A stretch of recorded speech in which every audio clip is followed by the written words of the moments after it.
देखिए, हम अक्सर कहते हैं कि हम जो इंसान हैं, हमारा सबका जीवन एक सा ही है। तो हम क्या देते हैं कि नहीं, सबकी समस्याएं सेम हैं जी। सबकी समस्याएं सेम नहीं हैं, सबकी समस्याएं सिमिलर हैं। और जब तक हम ये सेम और सिमिलर का डिफरेंस नहीं पहचानेंगे, हम चीजों में उलझते चले जाएंगे। और ये डिफरेंस बहुत सटल होता है, बहुत मामूली सा डिफरेंस होता है।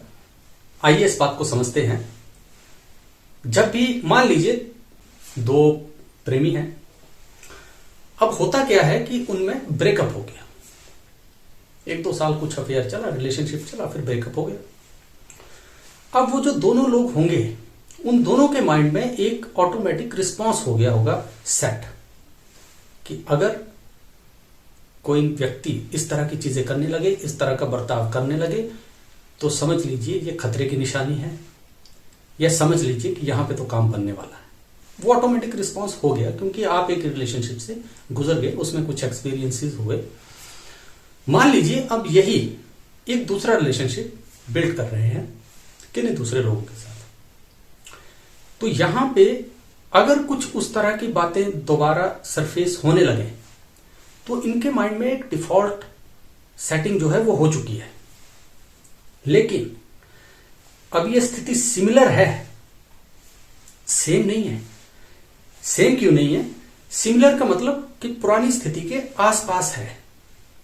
लेकिन जब तक आप ये समझ नहीं रखेंगे कि पुरानी स्थिति में जब वो रिस्पॉन्स किसी व्यक्ति ने दिया, तो उसके जो आसपास के घटक अंग थे, जो दूसरे एलिमेंट्स थे जो आसपास हो रहे थे, वो क्या थे।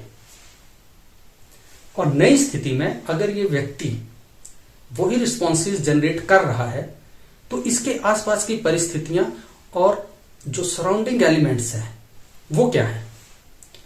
तो यहां पे स्थितियां सिमिलर तो होंगी, लेकिन डेफिनेटली बहुत ज्यादा चांसेस हैं, 97-98% चांसेस होंगे कि वहां पे स्थितियां सेम नहीं होंगी। अब ये जो सटल डिफरेंस होगा, ये वही सटल डिफरेंस होगा जो आपकी रिलेशनशिप बनाएंगे या बिगाड़ेंगे। क्यों? क्योंकि अगर आप उन सटल डिफरेंसेस को समझ पाए कि नहीं, ये पिछले वाली स्थिति से इतनी इस वजह से डिफरेंट है, और अगर वो आप डिफरेंस समझ पाए, तो आप एक नई सोच के साथ चल सकते हैं। आप चीजों को खुले दिमाग से सोचेंगे। इन डेप्थ सोच है ये। सेम और सिमिलर के बीच में फर्क करना आपको आना चाहिए, क्योंकि सिमिलर चीजें एक जैसी दिखती हैं, होती नहीं है। वो सेम नहीं होती, सेम दिखती हैं वो। तो आपको डिफरेंस उन दोनों के बीच करना आना चाहिए। जब आप वो समझ जाएंगे, उस डिफरेंस को समझेंगे जो बहुत माइन्यूट है, तो आप प्रैक्टिकली सोच पा रहे हैं। आप उस स्थिति में प्रैक्टिकली सोच पा रहे हैं, और बहुत ज्यादा आशंका होगी इस चीज की, बहुत ज्यादा प्रोबेबिलिटी है कि आपके डिसीजन सही होंगे।